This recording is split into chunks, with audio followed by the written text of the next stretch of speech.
Hey everyone, welcome back to my channel. I hope you all are doing great and I hope you all are preparing well for the UP TET exam. So as you all know कि अब हमारे UP TET exam में केवल मुश्किल से 1 महीना बचा है. So I hope आप सबने अपनी प्रिपरेशन को एक्सेलरेट कर दिया होगा. आज मैं मेरे जो हैंड रिटन नोट्स थे हिंदी के मैं आपके साथ वो डिस्कस करने वाली हूँ और ये मेनली हमारे हिंदी साहित्य के नोट्स हैं. सो मैंने जनरली देखा है कि जब हम हिंदी यूपी टेट को पॉइंट ऑफ व्यू में रख के पढ़ते हैं तो हमें ग्रामर तो इजीली मिल जाती है, ग्रामर का कंटेंट, बट हिंदी थोड़ा सा कंफ्यूजिंग हो जाता है. तो मैंने जो मेरे नोट्स कंपाइल किए थे मैं वो आपके साथ आज डिस्कस करने वाली हूँ और मैंने इसके साथ कुछ जो प्रीवियस ईयर में क्वेश्चंस पूछे गए थे मैंने वो भी इंक्लूड किए. So without wasting any time let us start. So हमारा हिंदी साहित्य का काल विभाजन, जो हिंदी साहित्य है उसको 4 कालों में विभाजित किया गया है. सबसे पहला आता है हमारा आदिकाल.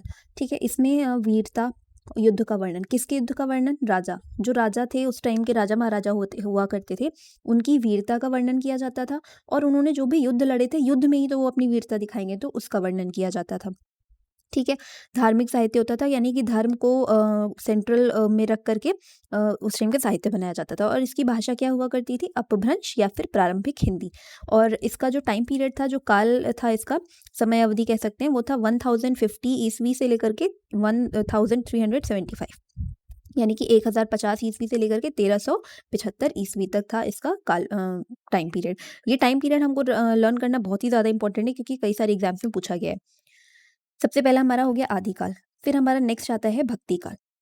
भक्ति काल देखिए हमें नाम से ही पता चल रहा है, इसमें भक्ति भावना जो है वो उसको सेंट्रल आइडिया रखा गया था.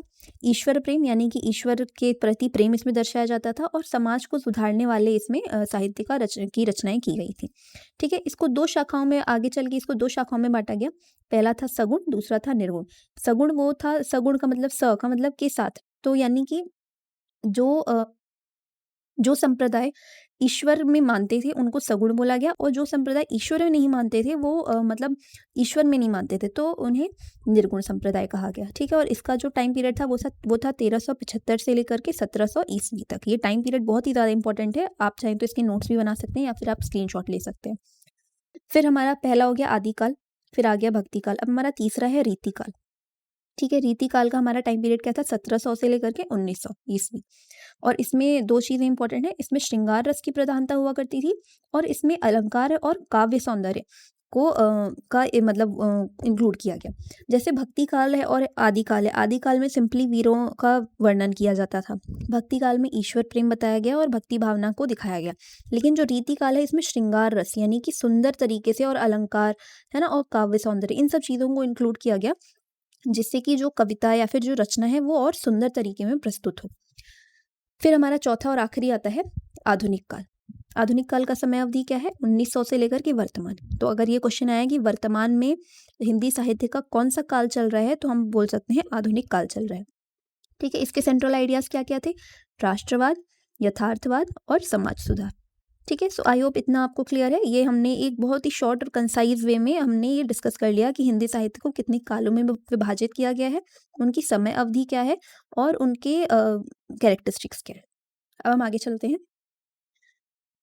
अब एक क्वेश्चन जो बहुत बार पूछा गया है अलग अलग एग्जाम्स में कि अलग अलग जो हमारे काल हैं, जो 4 काल हैं, उनको अलग अलग नाम दिए गए हैं जो हमारे रचनाकार रहे हैं या साहित्यकार रहे हैं. ठीक है, तो हम एक नामकरण भी पढ़ लेते हैं इसी के साथ साथ. तो सबसे पहला आता है हमारा आदिकाल.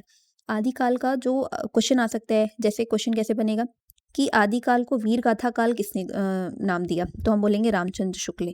या फिर इसका उल्टा कि आदिकाल को रामचंद्र शुक्ल ने क्या नाम दिया? तो वीर गाथा काल, है ना. तो हम ऐसे कर सकते हैं, ऐसे क्वेश्चन आ सकते हैं. So we can do it like this. तो सबसे पहला हमारा वीर गाथा काल. आदिकाल को वीर गाथा काल किसने बोला? रामचंद्र शुक्ल जी ने बोला. फिर आदिकाल को प्रारंभिक काल किसने बोला? मिश्र बंधुओं ने बोला. चारण काल किसने नाम दिया? ग्रियर्सन ने. बीज वपन काल किसने बोला? महावीर प्रसाद द्विवेदी जी ने. फिर आदिकाल को सिद्ध सामंत काल किसने बोला? राहुल सांकृत्यायन ने. और आदिकाल जो इसका मूल, जो इसका नाम है, मेन जो इसका नाम है आदिकाल, वो किसने दिया था? वो दिया था हजारी प्रसाद द्विवेदी ने. फिर आधार काल किसने नाम दिया आदिकाल को? सुमन राजे ने दिया था. संधि चारण काल किसने दिया आदिकाल को नाम? डॉक्टर राम कुमार वर्मा ने. फिर वीर काल किसने बोला आदिकाल को? आचार्य विश्वनाथ ने. ठीक है, फिर हम नेक्स्ट आते हैं भक्ति काल पर। भक्ति काल को रामकृष्ण काल किसने बोला? लल्लू दास ने। और भक्तिमल व काव्य काल किसने बोला? बिहारी जी ने। ठीक है, बिहारी जी ने इसको भक्तिमल या काव्य काल बोला था। फिर आता है हमारा तीसरा रीतिकाल। अब रीतिकाल का जो मूल नाम है रीतिकाल, ये किसने दिया था? ये दिया था रामचंद्र शुक्ल ने। ठीक है, और इसको रीति काव्य किसने बोला? ग्रेयर्सन ने। अलंकृत काल मिश्र बंधुओं द्वारा इसको नाम दिया गया। कला का काल इसको किसने बोला? रसाल ने, रसाल रमाशंकर ने। और श्रृंगार काल किसने बोला? रीतिकाल को आचार्य विश्वनाथ ने। वहीं त्रिलोचन ने रीतिकाल को अंधकार काल बोला है। अब हम आते हैं अपभ्रंश साहित्य पर। अपभ्रंश साहित्य, अपभ्रंश हमने अभी पढ़ा था कि अपभ्रंश कौन से काल की भाषा थी? आदिकाल की भाषा थी। तो आदिकाल में जो भी रचनाएं लिखी गई हैं उसको क्या बोलते हैं? अपभ्रंश साहित्य। ठीक है, तो सबसे पहले हम इसके कुछ बेसिक्स पढ़ लेते हैं।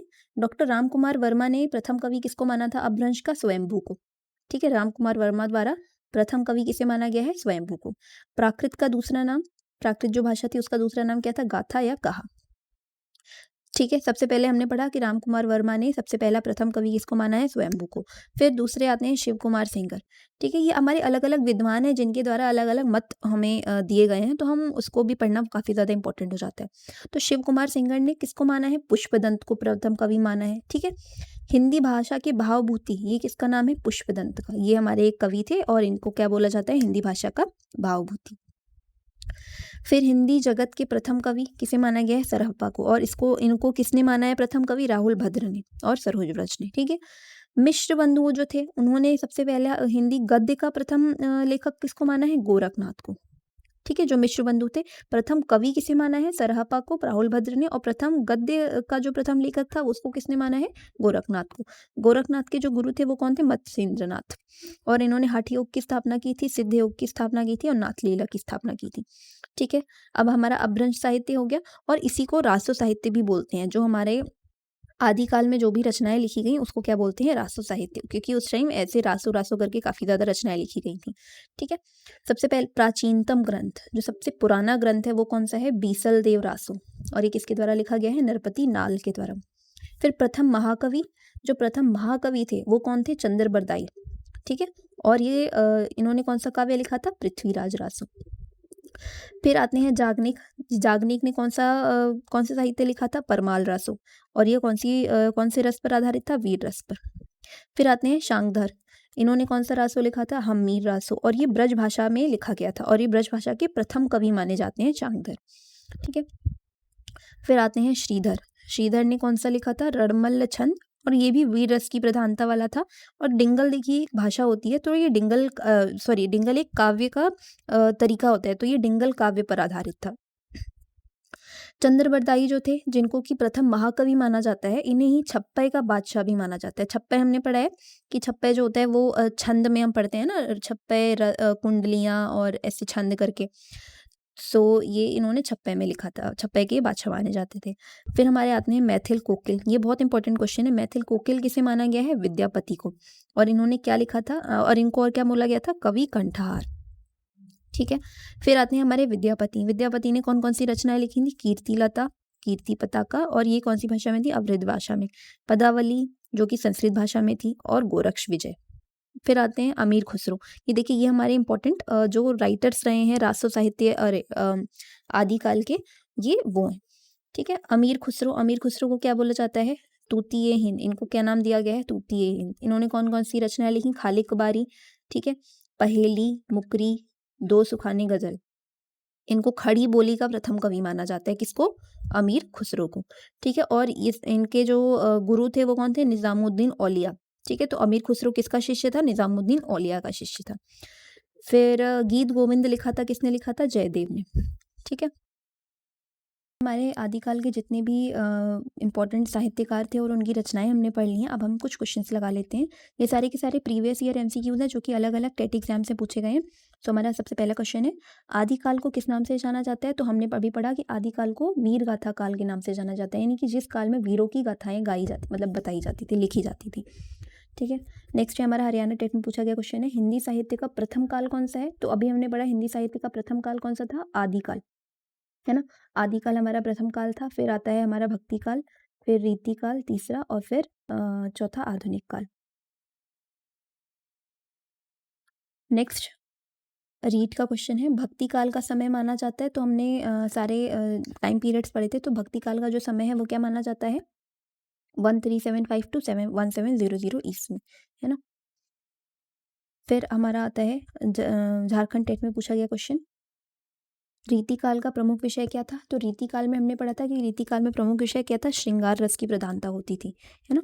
तो हमारा उत्तर क्या हो जाएगा, ऑप्शन नंबर सी, श्रृंगार।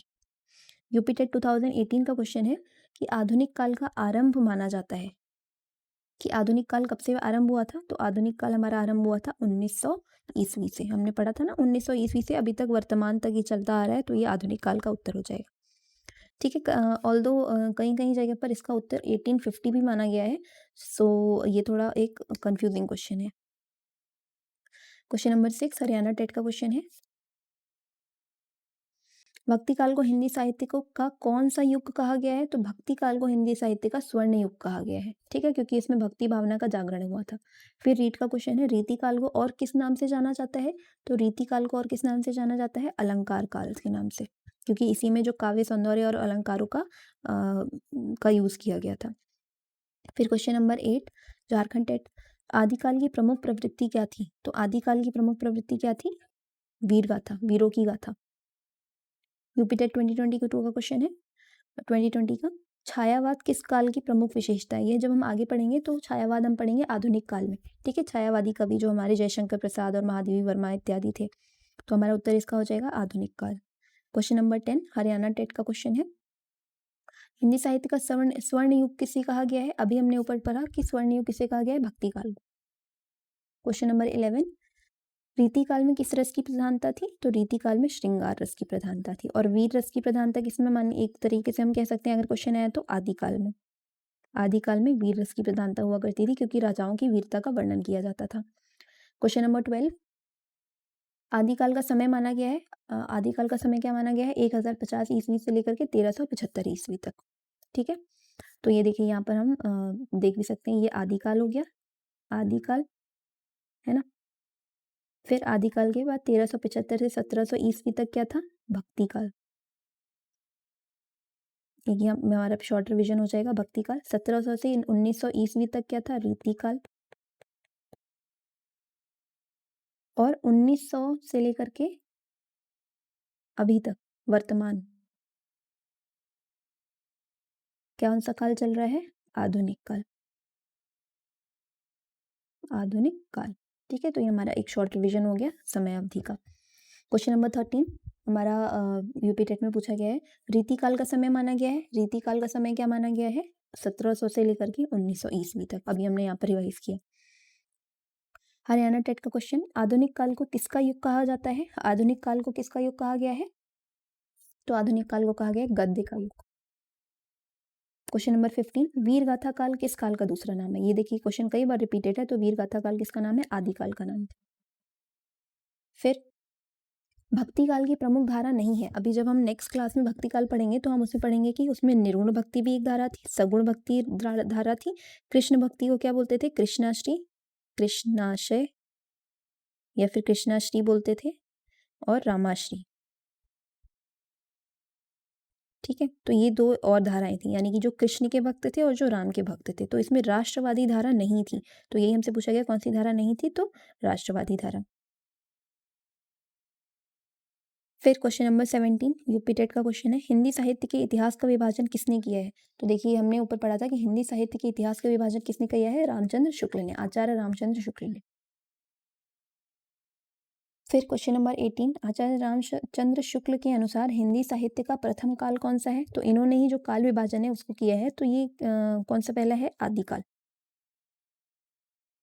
क्वेश्चन नंबर 19 भक्ति काल की प्रमुख विशेषता है। भक्ति काल में किसकी प्रमुख विशेषता थी, भक्ति भावना की, ठीक है। वीरता किसमें थी, आदिकाल में, ठीक है। वीर रस की प्रधानता थी। और श्रृंगार का वर्णन किसमें था, रीतिकाल में, ठीक है। प्रकृति चित्रण तो ऐसा किसी में नहीं, हम आधुनिक काल में एक बार को मान सकते हैं। क्वेश्चन नंबर 20 रीतिकालीन काव्य मुख्यतः किससे संबंधित है। तो ये किससे संबंधित था, श्रृंगार से। देन क्वेश्चन नंबर 21, आधुनिक काल का प्रथम चरण कौन सा है? आधुनिक काल का प्रथम चरण, अच्छा जब हम ये आधुनिक काल पढ़ेंगे ना तो हम उसमें पढ़ेंगे तो जो प्रथम चरण था आधुनिक काल का वो था भारतेंदु युग, जो भारतेंदु हरिश्चंद्र के द्वारा स्टार्ट किया गया था। देन क्वेश्चन नंबर 22, द्विवेदी युग किस काल में आता है? अगेन ये आधुनिक काल में आता है द्विवेदी युग। क्वेश्चन नंबर 23, भक्ति काल के कवियों ने किस भाषा का अधिक प्रयोग किया? तो ये भक्ति काल से रिलेटेड क्वेश्चन है और इसको किया था लोक भाषा का सबसे ज्यादा प्रयोग किया था। क्वेश्चन नंबर 24, रीतिकालीन कवियों का मुख्य आश्रय कौन थे? तो रीतिकालीन जो कवि थे उनके मुख्य आश्रय कौन थे? उनके थे मुख्य आश्रय राजा और सामंत।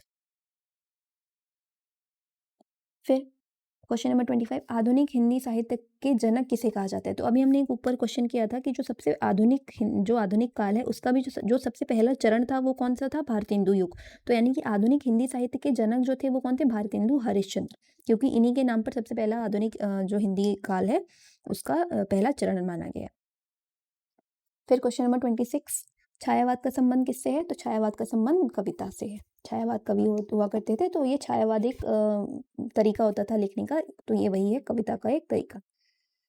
क्वेश्चन नंबर 27, हिंदी साहित्य का कौन सा काल श्रृंगार काल कहलाता है? तो हमने पढ़ा है रीति काल में श्रृंगार रस की प्रधानता हुआ करती थी, तो इसको श्रृंगार काल भी बोला जाता है। देन क्वेश्चन नंबर 28, आदिकालीन साहित्य की भाषा मुख्यतः क्या थी? तो ये क्या थी? अपभ्रंश। ठीक है। क्वेश्चन नंबर 29, भक्तिकालीन साहित्य में किस तत्व की प्रधानता है? तो नाम से ही पता चल रहा है कि भक्तिकालीन साहित्य में कौन से तत्व की प्रधानता होगी? भक्ति की। देन क्वेश्चन नंबर 30, रीतिकाल के कवि मुख्यतः किस वर्ग से जुड़े होते थे? तो ये मतलब इनका जो काम था एक तरीके से वो क्या था? ये दरबारी कवि हुआ करते थे कि ये राजाओं के दरबार में हुआ करते थे और वहां पर ये अपनी कविताएं या फिर अपनी रचनाएं सुनाया करते थे। एक हम शॉर्ट रिवीजन कर लेते हैं। आदिकाल को क्या बोला जाता था? वीर गाथा काल। ठीक है। भक्ति काल को और का दूसरा नाम क्या है? स्वर्णिम। रीति काल को क्या बोला जाता है? श्रृंगार काल या फिर अलंकार काल भी पूछ सकते हैं। ठीक है। आधुनिक काल किसका काल है? गद्य का काल, तो इसको गद्य काल बोला जाता है। भारतेंदु युग आधुनिक काल का प्रारंभ। ठीक है। आधुनिक काल का जो पहला चरण वो कौन सा है? भारतेंदु युग।